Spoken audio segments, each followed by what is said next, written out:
வணக்கம். தேசம் சிறப்பு செய்திகளுக்காக நான் உங்கள் ரேவதி குணாலன்.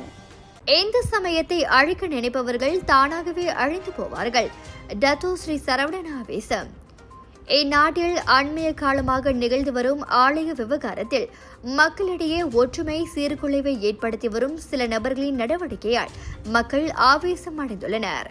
அவர்கள் தானாகவே அழிந்து விடுவார்கள் என மாயிகா தேசிய தலைவர் டத்தோ ஸ்ரீ சரவணன் எச்சரித்தார். பேரா இந்து அர்ச்சகர் சங்கம் மற்றும் ஜெகத்குரு ஆத்ம நிலையம் ஏற்பாட்டில் இன்று சைவ சமய தீட்சா வைபவம் நடைபெற்றது. தாப்பா ஜெகநாதர் ஆத்ம நிலையத்தில் நடைபெற்றது. இந்நிகழ்வை தாப்பா நாடாளுமன்ற உறுப்பினர் டத்தோ ஸ்ரீ சரவணன் நிறைவு செய்து வைத்த பின்னர் இவ்வாறு கூறினார்.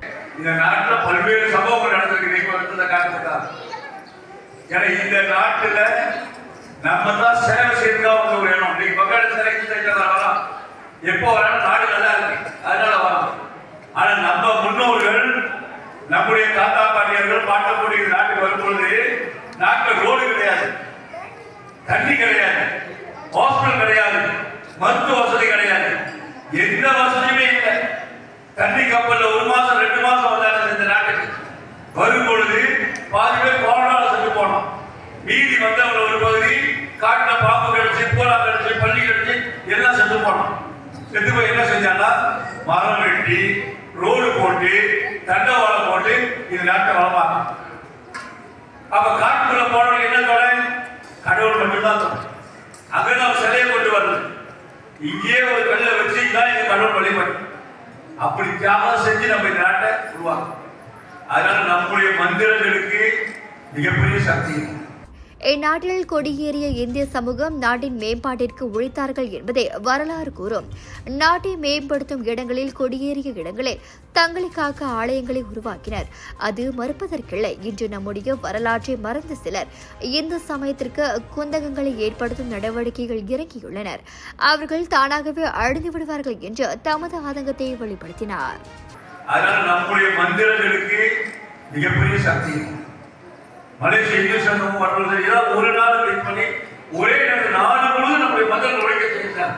எல்லா கோவிலிலும் குறிப்பிட்ட ஒரு நேரத்தில் 1 மணி நேரத்தில் நாடு முழுவதும் இந்த மந்திரங்கள் ஒழிக்கட்டும். நம்மை ஒழிக்க நினைக்கிறது ஒழித்து போவார்கள். இதை நாளைக்கு சொல்றேன். இது நடக்கும் சத்தியம். நாட்டில் உள்ள ஆலயங்களில் ஒரே நேரத்தில் மந்திரங்கள் ஒழிக்க நடவடிக்கை எடுக்க வேண்டும் என வலியுறுத்தினார். மேலும் பேசிய அவர், இந்நாட்டில் இந்துக்கள் தங்களின் ஒருமைப்பாட்டை வலுப்படுத்த சைவ சமய தீட்சா பெற வேண்டும். இதன் வழி இந்து சமயத்தின் மீது இளம் வயதில் இருந்து முழு நம்பிக்கையை வலுப்பெற செய்யவும் அது வழிவகுக்கும் என குறிப்பிட்டார். இந்நிகழ்வில் இந்து சங்க தேசிய தலைவர் தங்க கணேசன் பேசிய போது, நிகழ்வில் டத்தோ ஸ்ரீ சரவணன் வலியுறுத்தியது போல ஆலயங்களில் மந்திரங்கள் ஒரே சமயத்தில் ஒழிக்க அதற்குரிய நடவடிக்கை எடுக்கப்படும். அதற்கான அறிவிப்பு விரைவில் வரும் என்றார். முன்னதாக பேசிய பேரா இந்து அர்ச்சகர் சங்க தலைவர் தினேஷ்குமார் பேசுகையில், நமது சங்கம் பல சேவைகளை தொடர்ந்து வழங்கி வருகிறது. அதற்கு ஆதரவு வழங்கிய அனைவருக்கும் நன்றி கூறிக்கொண்டார். நமச்சிவாய வாழ்க, நாதன் தாழ் வாழ்க, இமைப்பொழுதும் மின்னெஞ்சில் நீங்காதான் தாழ் வாழ்க. அடியன் பேரா மாநில அர்ச்சக சங்கத்தினுடைய மாநில தலைவராக பணியாற்றி வந்திருக்கின்றேன். நமது 2026ஆம் ஆண்டில் மிகவும் ஒரு அற்புதமான விழாவாக நமது தாப்பாவிலே வீற்றிருக்கக்கூடிய ஜெகத்குரு சத்குரு ஜெகநாதர் அறநிலையத்தில் ஆத்ம நிலையத்தில் மலேசிய இந்து அர்ச்சக சங்கத்தினுடைய பேரா மாநில பேரவையும் மற்றும் மலேசிய இந்து சங்கத்தினுடைய தலைமையின் கீழ் இயங்கக்கூடிய நமது ஜெகநாதர் ஆத்ம நிலையத்தினுடைய மாபெரும் ஆதரவாலும் மிகப்பெரிய சைவ சமய தீட்சா வைபவம் மிக இன்றைய தினம் விமரிசையாக நடைபெற்றது. இந்த நிகழ்விலே நமது மலேசிய இந்து சங்க தேசிய தலைவர் தங்க கணேசன் ஐயா அவர்கள், மலேசிய இந்து அர்ச்சக சங்கத்தினுடைய தேசிய தலைவர் சிவஸ்ரீ நித்யானந்த குருக்கள் மற்றும் ஏனைய மலேசிய இந்து அர்ச்சக சங்க உறுப்பினர்கள், நிர்வாக குழு உறுப்பினர்கள் அனைவரும் மற்றும் அது மட்டுமல்லாது நமது முத்தாய்ப்பாக விளங்கக்கூடிய ஒரு அற்புதமான மாணவ செல்வங்கள், பெற்றோர்கள், கிட்டத்தட்ட 100 மாணவர்கள் இன்றைய இந்த சைவ சமய நிகழ்ச்சியிலே கலந்து கொண்டார்கள். இந்த நிகழ்விலே நமது பேரா மாய்கானுடைய தேசிய துணைத் தலைவரும் தாப்பா நாடாளுமன்ற உறுப்பினருமாகிய டத்தோஸ்ரீ டாக்டர் சரவணன் ஐயா அவர்கள் வந்து கலந்து சிறப்பித்தார்கள். ஏறத்தாழ 100 மாணவர்கள் நற்சான்றுகள் வழங்கி அவர்களை கௌரவித்திருக்கின்றோம். நமது மலேசிய திருநாட்டில் ஒவ்வொரு இந்துக்களாக பிறக்கக்கூடியவர்கள் சமயம் என்றால் என்ன, அந்த சமயத்தின்பால் அவர்கள் என்னெல்லாம் பெற வேண்டும், முக்கியமாக அந்த தீக்ஷா வைபவம் இந்த மதத்திற்கு மிகப்பெரிய ஒரு முத்தாய்ப்பாக விளங்குகின்றது. இங்கு நடைபெற்ற சைவ சமய தீட்சா வைபவத்தில் 93 மாணவர்கள் பங்கேற்றனர். நிகழ்வு தொடர்ந்து நடத்தப்படும் அனைவரின் பங்களிப்பு அவசியம் எனவும் அவர் கேட்டுக்கொண்டார்.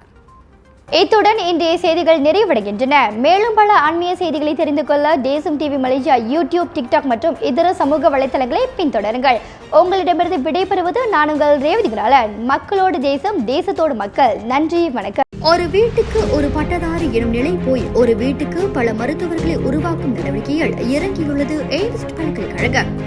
இந்திய மாணவர்களின் எதிர்காலத்திற்கு அடித்தளம் அமைக்கும் எய்ம்ஸ் பல்கலைக்கழகம் MIED வழி மாணவர்களின் பொருளாதார பிரச்சனையை கல்வி உபகார சம்பளம், கல்வி கடனுதவி மூலம் தீர்த்து வைக்கிறது. எய்ம்ஸ் பல்கலைக்கழகம் தரத்தில் உயர்ந்தது, போதனைகள் சிறந்தது, மாணவர்களுக்கு நிலையானது. இன்றைய நாடுகள் எய்ம்ஸ் பல்கலைக்கழகம்.